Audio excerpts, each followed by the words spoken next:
Hello dear students, I am Sneha and welcome back to my channel. जैसा कि आप जानते हो, हमने स्टार्ट किए हुए हैं BA BSc फिफ्थ सेम के maths groups and rings and second is real analysis.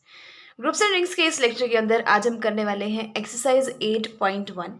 इसके साथ ही चैप्टर नंबर 8 हमारा कंप्लीट हो जाएगा। फिर हम स्टार्ट करेंगे chapter number 9 of groups and rings real analysis. जैसे कि आप जानते हो, हमने 4 चैप्टर्स कर लिए हैं और वैसे ही सीक्वेंस में हम आगे करते रहेंगे। देखो, एक्सरसाइज 8.1 के 7 क्वेश्चंस हैं। फर्स्ट क्वेश्चन क्या कहता है, अगर आर एक इंटीग्रल डोमेन है विद यूनिटी। इंटीग्रल डोमेन मतलब कितनी प्रॉपर्टीज थी? 4 प्रॉपर्टीज थी। फर्स्ट ऑफ ऑल रिंग थी।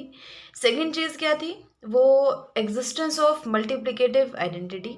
सेकंड चीज़ क्या थी? Existence of commutativity with respect to multiplication. And fourth क्या था? Without zero divisor property. With unity भी इसने बोल दिया है। अब ये चीज़ मैं आपको बहुत पहले भी बता चुकी हूँ कि जो आर क्या है, इंटीग्रल डोमेन विद यूनिटी है। कि जो आर है रिंग का, वैसे हम रिंग को डिनोट करते हैं आर से, लेकिन रिंग को ही आगे हमने एक्सटेंड किया है, तो आर हमें इंटीग्रल डोमेन लिया है। मोस्टली इन्होंने आर का यूज़ किया होता है, रिंग बतानी है, यूक्लिडियन डोमेन बताना है, इंटीग्रल डोमेन बताना है, कुछ भी बताना है। देखो, L1 इसने दिया है A, B और ये स्क्वायर ब्रैकेट्स, ये किस चीज़ का सिंबल है? LCM का।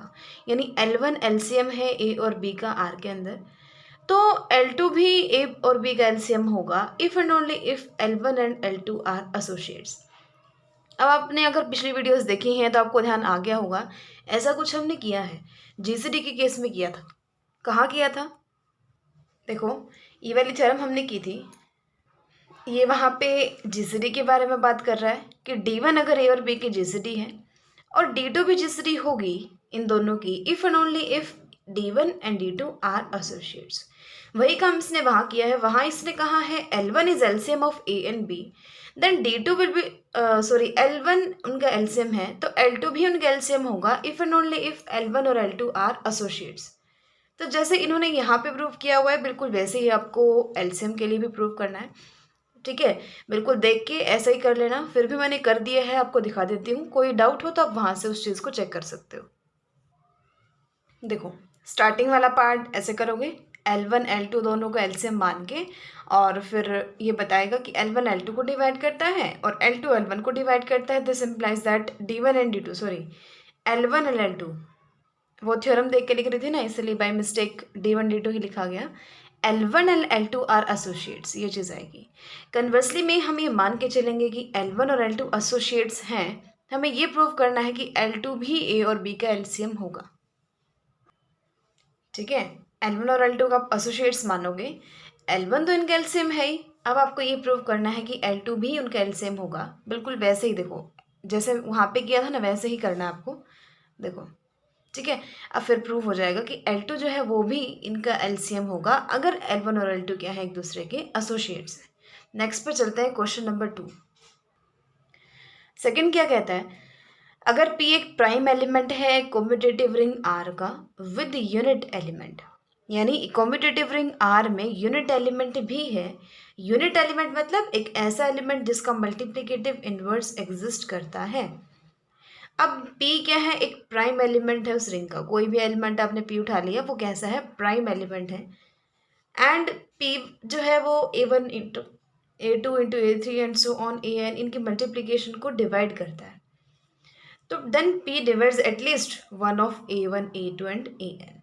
क्या कह रहा है ये कि अगर P इन सब की मल्टीप्लिकेशन को डिवाइड कर रहा है तो इसका मतलब कम से कम एक को तो ज़रूर डिवाइड करेगा।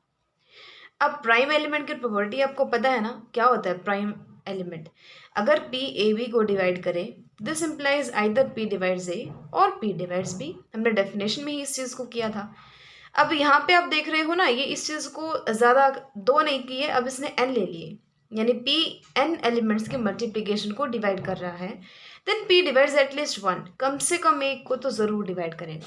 देखो कैसे प्रूव करेंगे हम इसको, और तो ज़्यादा थोड़े टफ पड़ जाएंगे। प्रिंसिपल ऑफ मैथमेटिकल इंडक्शन से हम इजीली कर सकते हैं, क्योंकि इसमें n का कॉन्सेप्ट है ना, तो इससे हम इजीली कर पाएंगे। सबसे पहला स्टेप आपको पता है क्या करते हैं हम, n इज इक्वल टू 1 के लिए हम उसको प्रूव करते हैं।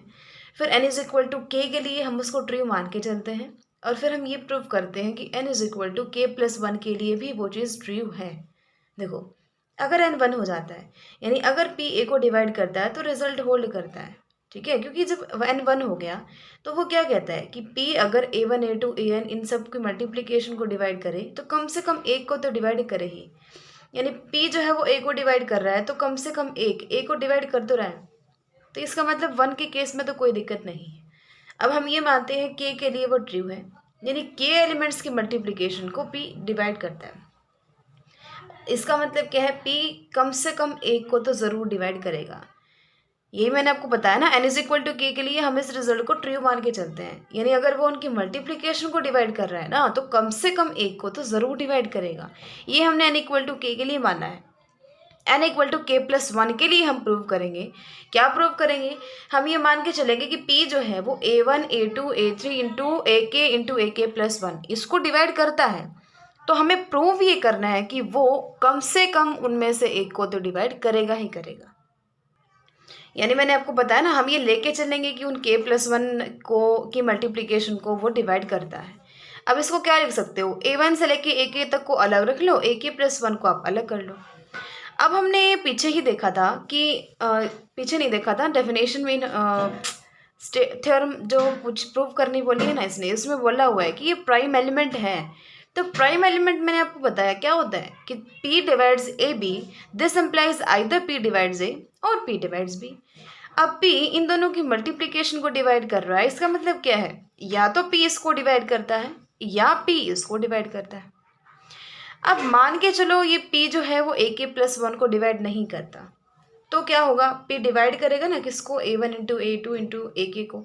ये तो ऑब्वियस सी बात है, ये तो इसको डिवाइड करेगा या इसको हमने मान लिया कि चलो इसको डिवाइड नहीं करता, तो किसको डिवाइड करेगा, इसको डिवाइड करेगा, ये तो करना ही चाहिए। Then p must divide at least one of a1 a2 and ak by induction hypothesis. ये चीज़ देखो, अगर p इनको डिवाइड कर रहा है तो हमने इंडक्शन से अभी देखा था पीछे कि n इज इक्वल टू के लिए, यानी p जब इन k एलिमेंट्स के मल्टीप्लिकेशन को डिवाइड कर रहा है तो कम से कम एक को डिवाइड करेगा। तो ये चीज़ हम यहाँ पे यूज़ करते हैं कि जब वो इनकी मल्टीप्लिकेशन को डिवाइड कर रहा है तो p must divide at least one किसी एक को तो करेगा ही करेगा। यानी देखो एक बात बताओ, a1 a2 a3 and so on ak, जब इनमें से ही एटलीस्ट वन को वो डिवाइड कर रहा है तो यहाँ पे बेशक एक के प्लस और ले लो, ए के प्लस वन एक एलिमेंट ही तो हमें ऐड करना है। जब इनमें से ही कम से कम एक एलिमेंट को वो डिवाइड कर रहा है तो उसको चाहे ना भी करे क्या फ़र्क पड़ता है। यानी अगर p a1 a2 and so on A K को डिवाइड कर रहा है तो वो कम से कम एक को तो करेगा ही करेगा, ये हमने माना हुआ है। हमें ए के प्लस वन के लिए इस चीज़ को प्रूव करना है कि जब वो p जो है वो a1 a2 and so on A के प्लस वन इस मल्टीप्लिकेशन को डिवाइड करता है ना, तो एटलीस्ट वन को डिवाइड करे। अब ए के प्लस वन को छोड़ ही दो ना, ए के तक के एलिमेंट में ही कम से कम एक को वो डिवाइड कर ही रहा है, तो ए के प्लस वन से तो कोई फ़र्क ही नहीं पड़ता, ठीक है। तो इसलिए इसने कहा कि अगर p इनको डिवाइड करता है तो ऊपर ही हमने बता दिया कि इनमें से ही किसी एक को डिवाइड कर रहा है, तो इसका मतलब इनमें से एटलीस्ट वन को डिवाइड करेगा ही करेगा, क्योंकि ये यही एलिमेंट्स तो हैं, इसमें सिर्फ एक एलिमेंट एक्स्ट्रा है। सो p must divide at least one of, तो इनमें से एटलीस्ट वन को डिवाइड करेगा क्योंकि a1 से लेके a तक के एलिमेंट्स में ही वो एटलीस्ट वन को डिवाइड कर रहा है। दस हमें जो रिजल्ट है वो ट्रू मिल गया n इज इक्वल टू के प्लस वन के लिए। तो रिजल्ट क्या हो गया, ट्रू हो गया किसी नेचुरल नंबर n के लिए। सो इसका मतलब जो हमें पूछा हुआ था तो वो हमने प्रूव कर दिया है कि अगर p इनकी मल्टीप्लिकेशन को डिवाइड करे और p प्राइम एलिमेंट हो तो एटलीस्ट वन को तो वो डिवाइड करेगा ही करेगा, ठीक है। डेफिनेशन में हमने दो के लिए पढ़ा था, क्या पढ़ा था कि p divides A B then either p divides A और p डिवाइड्स b। यहाँ पे हमने n के लिए पढ़ लिया कि अगर वो n की मल्टीप्लिकेशन को डिवाइड करे तो इनमें से एटलीस्ट वन को वो क्या करेगा, डिवाइड करेगा। थर्ड क्वेश्चन में क्या करना है, यूनिट्स निकालनी है आपने z आयटा, ये प्रूव करनी है कि यूनिट्स ये 4 होंगी। अब यूनिट्स हमने निकाली थी, एक और सेट की निकाली थी, तो वैसे ही हम ऐसे निकालेंगे। किस सेट की निकाली थी हमने, फोर्थ एग्जाम्पल में हमने निकाली थी ना यूनिट्स इस सेट की, वहाँ पे रूट-5 था, यहाँ पे क्या है, आयटा है, तो बिल्कुल वैसे ही आपने यहाँ भी निकालनी है। देखो कैसे करेंगे, देखो कैसे किया था हमने वहाँ पे, ए प्लस आइटा बी उसकी कोई यूनिट मानी थी। अब यूनिट का मतलब क्या है, उसका मल्टीप्लिकेटिव इन्वर्स एग्जिस्ट करता है, यानी दूसरा सी प्लस आइटा डी इस टाइप से एग्जिस्ट करता है कि इसके और इसकी मल्टीप्लाई करो वो मल्टीप्लिकेटिव आइडेंटिटी यानी 1 के इक्वल आ जाए। अब वहाँ पे भी हमने क्या किया था, पहले ये निकालना फिर उसका कॉम्प्लेक्स कॉन्जुगेट लिया, तो मैंने वो लिया। इसको सोल्व करोगे क्या आ जाएगा, आयटा को रिप्लेस कर दो माइनस आयटा से बस। तो A minus iota B C minus iota D equal to 1, क्योंकि रियल का जो कॉम्प्लेक्स कॉन्जुगेट है वो वही एज इट इज़ होता है। तो अब आपने क्या करना है, इनको मल्टीप्लाई कर देना है, इसको फर्स्ट को और सेकंड को मल्टीप्लाई करके आपके पास ये चीज़ आ जाएगी। देखो मल्टीप्लाई 1 है, इसका मतलब क्या है, A square plus B square divide करता है 1 को, क्योंकि डिवीजन की यही तो थी ना कि जैसे यहाँ था कि 2 जो है वो 6 को कब डिवाइड करता है, अगर मुझे कोई तीसरा एलिमेंट इस टाइप से मिल जाए कि मैं 2 के उसके साथ मल्टीप्लाई करूँ और वो 6 के इक्वल आ जाए। तो यहाँ ऐसा ही कुछ तो है कि जो इनकी मल्टीप्लिकेशन 1 के इक्वल आ रही है, इसका मतलब क्या है, दोनों ही उसको डिवाइड करते हैं, यानी A square plus B square divide करेगा ना 1 को। अब A square plus B square 1 को डिवाइड कर रहा है, स्क्वायर जो है किसी भी टर्म का नॉन नेगेटिव होता है और उनका सम वो भी नॉन नेगेटिव होगा। वो 1 को डिवाइड कब करेगा, 0 तो डिवाइड करता नहीं है 1 को, तो इसका मतलब कौन डिवाइड करेगा, 1 डिवाइड्स 1, यानी ये 1 वाली कंडीशन है, यानी A square plus B square equal to 1। और कोई वैल्यू लेके देख लो, कभी भी A square plus B square 1 को डिवाइड नहीं करेगा, सिर्फ तभी करेगा जब इसकी वैल्यू 1 हो। 0 हो तब नहीं कर सकता, 2 हो 3 हो कुछ भी हो, क्या वो 1 को डिवाइड करेगा, 1 तो सबको कर देगा लेकिन वो नहीं कर पाएंगे ना 1 को सिर्फ 1 ही करेगा। अब नॉन नेगेटिव नंबर्स में तो 1 ही करेगा ना डिवाइड।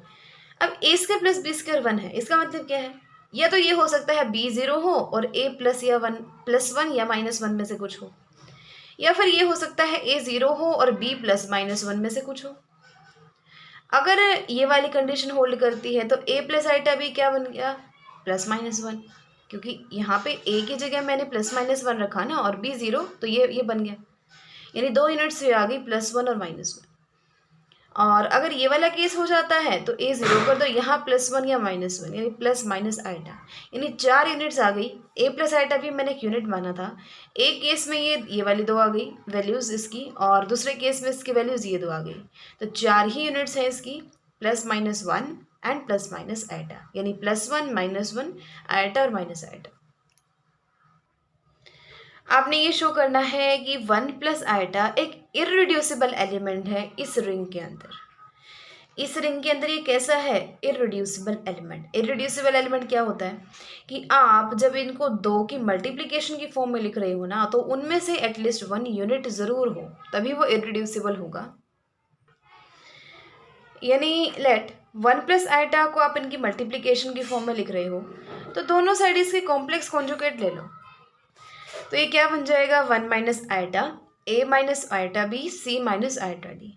हमने फिर इसको और इसको मल्टीप्लाई किया, ये क्या आ गया 2, क्योंकि 1 माइनस आइटा स्क्वायर हो जाएगा। देखो ये हो जाएगा 1 माइनस आइटा का स्क्वायर, क्योंकि x minus y into x plus y क्या होता है, x square minus y square, और आइटा स्क्वायर क्या होता है -1, तो 1 माइनस -1 2 हो गया। ठीक है, इस टाइप से इसकी वैल्यू आ गई 2। तो इनकी मल्टीप्लिकेशन करने के बाद ए प्लस, तो इनकी मल्टीप्लिकेशन क्या आ गई, ए plus iota B into A minus iota B क्या आ गया, A square plus B square. ये कैसे आया मैं आपको एग्जाम्पल्स में भी काफ़ी अच्छे से बता चुकी हूँ। X plus y into x minus y क्या होता है, x square minus y square, यानी क्या आ जाएगा, ए का स्क्वायर माइनस वाई कौन है, आइटा बी, इसका स्क्वायर। इसको सोल्व करो क्या आ जाएगा, ए स्क्वायर, और आइटा स्क्वायर क्या होता है -1, तो प्लस का बी स्क्वायर, ये चीज़ आ गई। ठीक है, और सिमिलरली ये भी क्या आ जाएगा, C square plus D square. अब इनकी मल्टीप्लिकेशन 2 है, इसका मतलब क्या है, either A square plus B square equal to 2 और A square plus B square equal to 1। देखो दो चीज़ों की मल्टीप्लाई 2 है, यानी उनमें से एक तो 1 होगा और दूसरा कौन होगा, 2 होगा, ये तो हमें पता है। अगर हम नॉन नेगेटिव नंबर्स की बात करें, नेगेटिव की बात नहीं कर रहे, क्योंकि किन्हीं चीज़ों का स्क्वायर है और उनका एडिशन है, कभी नेगेटिव नहीं हो सकता वो। तो पॉजिटिव नंबर्स में ये कब पॉसिबल है, एक तो 1 हो और दूसरा 2 हो। अब क्या हो सकता है, ये 2 हो ये 1 हो, और क्या हो सकता है, ये 2 हो और ये 1 हो, यानी इसके ऊपर 2 कंडीशन हो सकती हैं, ये 2 भी हो सकता है और 1 भी हो सकता है। अब अगर ये 1 हो गया, A square plus B square 1 हो गया, A square plus B square को क्या लिख सकते हो, A plus iota B into A minus iota B equal to 1, ये क्या बता रहा है कि इसकी किसी के साथ मल्टीप्लाई करो, मल्टीप्लिकेटिव आइडेंटिटी के इक्वल आ गया। इसका मतलब क्या है, ये यूनिट है, यानी इसका मल्टीप्लिकेटिव इनवर्स एग्जिस्ट करता है। और अगर ए स्क्वायर प्लस बी स्क्वायर 2 आ गया तो 1 कौन होगा, सी स्क्वायर प्लस डी स्क्वायर, तभी तो मल्टीप्लाई 2 आएगी। ये 1 है, यानी इनकी मल्टीप्लाई 1 है, यानी ये यूनिट बन गया। यानी हमने किया क्या था, हमने 1 प्लस आइटा को A plus iota B into C plus iota D लिखा था। दो केस आ गए हमारे पास आगे जाके, एक केस में ये यूनिट बन रहा है, दूसरे केस में ये यूनिट बन रहा है। इसका मतलब क्या हुआ कि जब आप इनको इन दो की मल्टीप्लिकेशन की फॉर्म में लिख रहे हो, so either this is unit और दिस इज यूनिट। तो यही चीज़ क्या बताती है, ये कैसा है, इररिड्यूसिबल एलिमेंट है जेड आई। ठीक है, फिफ्थ क्वेश्चन देखो, अगर पी और क्यू जो है वो integral domain are with unity के अंदर कैसे हैं, प्राइम एलिमेंट्स हैं, और किस टाइप से कि पी जो है वो क्यू को डिवाइड करता है। दोनों के दोनों प्राइम एलिमेंट्स हैं, और किसके, उस इंटीग्रल डोमेन आर के जिसके पास यूनिटी है, such that p divides q, then show that p and q are associates. Associates आपने इनको प्रूव करना है। देखो तो इसमें क्या होगा, एज पी डिवाइड्स क्यू, इन्होंने बोला ही हुआ है कि पी क्यू को डिवाइड करता है। पी क्यू को डिवाइड करेगा तो कोई ना कोई नंबर ए एग्जिस्ट करेगा उसी आर के अंदर such that q is equal to a p हो जाएगा। अब क्यू तो क्यू को डिवाइड करता ही है, इसलिए क्यू किसको डिवाइड करेगा, ए पी को डिवाइड करेगा। देखो इस चीज़ का मतलब क्या है, अगर आप दो चीज़ों को इक्वल बता रहे हो, जैसे आपने बताया कि 6 और 6 सेम है, तो ऑब्वियस सी बात है 6 को डिवाइड करेगा ना। तो कोई दो नंबर अगर इक्वल ही हो गए तो वो उसको डिवाइड तो करेगा ही, क्योंकि वो दोनों सेम चीज़ें हैं, डिवाइड करके 1 आ जाएगा। यानी क्यू डिवाइड्स ए पी, क्यों, क्योंकि q is equal to a p. So q divides a p and a p divides q. हमें ज़रूरत इसकी है, इस वाली चीज़ की, कि क्यू डिवाइड्स ए पी। तो देखो जैसा कि पी प्राइम, क्यू जो है वो प्राइम एलिमेंट है, इन्होंने दिया हुआ है कि क्यू और पी दोनों प्राइम एलिमेंट है। अब क्यू प्राइम एलिमेंट है और क्यू ए पी को डिवाइड करता है। प्राइम एलिमेंट की कंडीशन क्या होती है कि अगर वो किन्हीं दो की मल्टीप्लिकेशन को डिवाइड कर रहा है तो या तो वो पहले वाले को डिवाइड करेगा और वो दूसरे वाले को डिवाइड करेगा, यानी आइदर क्यू डिवाइड्स ए और क्यू डिवाइड्स पी। अब अगर क्यू ए को डिवाइड करता है तो आप क्या लिख सकते, कोई नंबर बी मिल जाएगा such that a equal to b q हो जाएगा। अब ये फर्स्ट माना हुआ है हमने, ये सेकंड और ये थर्ड। अब देखो फर्स्ट और थर्ड से, देखो फर्स्ट से और थर्ड से q इज इक्वल टू, यहाँ पे आपने a की वैल्यू चाहिए ना, a की वैल्यू यहाँ से रखो। So q is equal to b q into p हो जाएगा। अब मैंने इस पर कॉम्पिटिटिव रिंग तो है ही वो, ठीक है, तो इसलिए मैंने उसको क्या कर दिया, क्यू बी कर दिया, क्योंकि इंटीग्रल डोमेन दिया हुआ ना, इंटीग्रल डोमेन में मल्टीप्लिकेशन के रिस्पेक्ट में कॉम्पिटिटिविटी होती है। So B Q is equal to Q B, और इंटू में पी है ही, और क्यू फिर हमने बाहर ले लिया, बी पी ये ले लिया। अब देखो this is equal to this, अब आप क्यू कॉमन ले लो, अंदर क्या बचा, 1 minus b p is equal to 0। अब ये क्या है, इंटीग्रल डोमेन है। अब इंटीग्रल डोमेन है तो विदाउट जीरो डिवाइजर की प्रॉपर्टी है, वो क्या कहती है कि अगर किन्हीं दो की मल्टीप्लिकेशन 0 है तो उनमें से या तो ये 0 होगा या दूसरा 0 होगा, यानी किसी एक को तो 0 होना ही पड़ेगा इंटीग्रल डोमेन के अंदर। तो क्यों नॉन जीरो एलिमेंट हमने लिया था स्टार्टिंग से ही, तो 1 माइनस बी पी 0 हो गया, यानी b p is equal to 1 हो गया। अब b p is equal to 1 यानी पी की किस एलिमेंट के साथ मल्टीप्लाई करके मल्टीप्लिकेटिव आइडेंटिटी आ रही है, इसका मतलब पी क्या है, यूनिट है, यानी उसकी मल्टीप्लिकेटिव इनवर्स एग्जिस्ट करता है। लेकिन ये तो पॉसिबल ही नहीं है क्योंकि पी कैसा है, प्राइम एलिमेंट है। ठीक है, अब देखो दस क्यू डज नॉट डिवाइड ए, यानी क्यू ए को डिवाइड कर नहीं सकता। दूसरा केस क्या था, क्यू जो है वो पी को डिवाइड करता है। अब अगर क्यू ए को डिवाइड नहीं करता तो वो किसको डिवाइड करेगा, पी को। अगर वो पी को डिवाइड करेगा तो p is equal to c q हो जाएगा। फिर हमने ये क्यू की वैल्यू रख दी, क्यू की वैल्यू हमारे पास क्या आई थी, ए पी आई थी ना, q is equal to a p. अब फिर हमने वैल्यू रखी, फिर ये सी ए को इकट्ठा किया, पी को किया, और फिर हमने p 1 minus c equal to 0 किया। अब वही विदाउट जीरो डिवाइजर वाली प्रॉपर्टी है, या तो पी 0 होगा या 0 होगा। ये नॉन जीरो है तो इसका मतलब नॉन जीरो, आपको पता चल रहा है ना पी और क्यू को मैं नॉन जीरो क्यों बोल रही हूँ, क्योंकि पी और क्यू कैसे हैं, प्राइम एलिमेंट्स हैं, और प्राइम एलिमेंट्स की फर्स्ट कंडीशन ही यही होती है कि ना तो वो 0 के इक्वल हो और ना ही वो यूनिट एलिमेंट हो। ठीक है, तो तभी देखो यहाँ भी कॉन्ट्राडिक्शन इसलिए आई ना कि वो कह रहा है पी यूनिट है, लेकिन प्राइम एलिमेंट की तो कंडीशन ही ये होती है कि ना वो 0 हो ना यूनिट हो। यूनिट हो गया तो वो प्राइम एलिमेंट कैसे होगा, तो नॉट पॉसिबल। तो यहाँ पे भी 1 माइनस सी 0 हो गया। अब ए और सी की मल्टीप्लीकेशन मल्टीप्लीकेटिव आइडेंटिटी के इक्वल आ रही है। इसका मतलब क्या है, ए का भी मल्टीप्लीकेटिव इनवर्स एग्जिस्ट करता है और सी का भी, यानी दोनों क्या है, यूनिट्स हैं। अब क्यू को आपने ए पी लिखा था और आप बता रहे हो ए और सी यूनिट्स हैं, यानी ए यूनिट है, यानी q is equal to a into p लिख रहे हो जहाँ पे ए यूनिट है। तो यही तो डेफिनेशन थी पी और क्यू की एसोसिएट होने की, यानी it follows that p and q are associates. तभी होते थे ना associates, p and q associates कब थे, अगर हम ए को दूसरे के p is equal to u into q लिख पाए जहाँ यू एक यूनिट हो, या फिर क्यू को यू इंटू पी लिख पाए जहाँ यू एक यूनिट हो। अब क्यू को हमने ए इंटू पी ही तो लिखा है जहाँ पे एक यूनिट है, तो पी और क्यू एसोसिएट्स हो गए। 6 क्वेश्चन देखो, देखो ये कहता है आर एक यूक्लिडियन रिंग है और ए और बी क्या है, उसके कोई 9 0 एलिमेंट्स आपने उठा लिए। अगर वो दोनों एसोसिएट्स हैं तो d a equal to D b होगा। ये तो आपको पता है ना, डी ए सॉरी ए और बी अगर एसोसिएट्स हैं तो डी ए डी बी के इक्वल होगा। कैसे होगा, चलिए इसको प्रूव करते हैं। अब आर एक यूक्लिडियन रिंग है, यानी इंटीग्रल डोमेन तो है ही, ठीक है। अब इट इज़ गिवन दैट ये एसोसिएट्स है, तो डेफिनेशन क्या कहती है, ए को आप यू इंटू बी लिख सकते हो जहाँ पे यू एक यूनिट है। अब डी ए अगर आप निकालो यानी डी यू बी, तो ये ग्रेटर देन इक्वल टू हो जाएगा डी बी के, क्योंकि ये तो कंडीशन ही कहती थी ना हमारी यूक्लिडियन रिंग की, क्या कहती थी कि किन्हीं दो की जब आप मल्टीप्लिकेशन करते हो, डी ए बी करते हो, वो चीज़ हमेशा ग्रेटर देन इक्वल टू होती है छोटे वाले के, ठीक है। तो तभी इसने कहा D U B is greater than equal to D B, यानी डी ए जो है वो बड़ा आ गया, ग्रेटर देन इक्वल आ गया किससे, डी बी से। फर्स्ट इक्वेशन इक्वल दिखाना है ना। अब दूसरे में क्या प्रूव करो कि D A is less than equal to D B. अब ए क्या है, यू बी के इक्वल है, तो आपने उल्टा दिखाना है तो उसको उल्टा करो कुछ, यानी आप इसको इधर ले आओ तो U inverse A equal to B आ जाएगा। अब B is equal to U inverse A है तो डी बी क्या होगा, डी यू इनवर्स ए होगा। अब दो की मल्टीप्लिकेशन अभी मैंने बताया वो ग्रेटर देन इक्वल टू होगी एक के ऊपर डी लगाने पे, यानी D of U inverse A is greater than equal to D of A, यानी D of B is greater than equal to D of A. यहाँ से और यहाँ से वो दोनों क्या आ गए, इक्वल आ गए। लास्ट एंड 7th क्वेश्चन क्या है, show that if an ideal S of a competitive ring R with unity element, यानी आपके पास कॉम्पिटिटिव रिंग आर है, यूनिटी एलिमेंट है उसके पास, और उसका एक आपने आइडल एस उठा लिया। अगर उसके पास आर का एक यूनिट है तो एस आर के इक्वल होगा।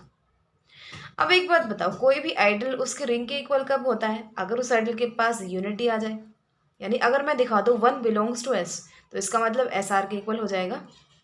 अब आपको ध्यान हो, हम ये चीज़ कर चुके हैं कि अगर उसके पास यूनिट हो तो क्या होगा, उसका मल्टीप्लिकेटिव इनवर्स एग्जिस्ट कर जाएगा। देखो हमने किया था, ये हमने किया था पेज नंबर 8.21 पे, ये थ्योरम थी, और वहाँ पे कुछ ऐसा था कि ए नॉट है उस आइडल के अंदर और मैंने मान लिया वो यूनिट है। हमारा क्वेश्चन भी तो यही है ना कि अगर उस आइडल के अंदर एक यूनिट हो, यानी ए नॉट यूनिट मैंने मान लिया आइडल के अंदर, तो यूनिट की डेफिनेशन क्या कहती है, यूनिट कौन होता है, जिसका मल्टीप्लिकेटिव इनवर्स एग्जिस्ट करे, यानी A not into A not inverse 1 के इक्वल हो जाएगा। अब ये एलिमेंट किसका है, एस का है। ए नॉट का इन्वर्स किसका एलिमेंट होगा, आर का, क्योंकि ए नॉट यूनिट किसकी है, आर की है, तो उसका जो मल्टीप्लिकेटिव इन्वर्स है वो कहाँ होगा, आर के अंदर।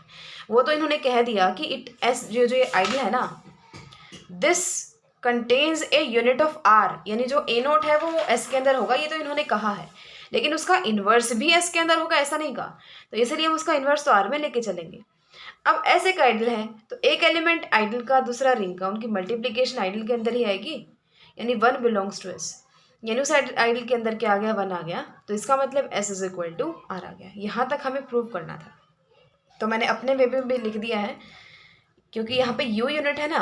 अब यू यूनिट है तो उसका कोई वी एग्जिस्ट करेगा कि यू वी इक्वल टू 1 हो जाएगा। अब अगर ऐसा हो गया तो u जो है वो s का एलिमेंट है, v r का है, तो उनकी मल्टीप्लिकेशन s में हो गई, यानी 1 s में हो गया।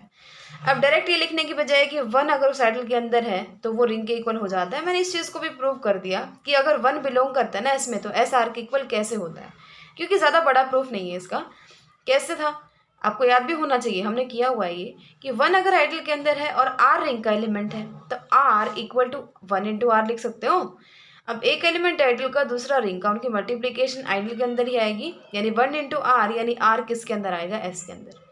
आर लिया था, आर से आर आ गया एस के अंदर, यानी आर सबसेट हो गया एस का, और एस आर का आइडल है तो ऑब्वियसली एस तो आर का सबसेट होगा ही, यानी ये इसका सबसेट है, ये इसका सबसेट है, तो दोनों क्या हो गए, इक्वल हो गए। तो यहीं तक हमें करना था। इसके साथ ही चैप्टर नंबर 8 हमारा कंप्लीट हो जाता है। नेक्स्ट लेक्चर में हम करेंगे chapter number 9 polynomial rings. So keep learning and thanks for watching.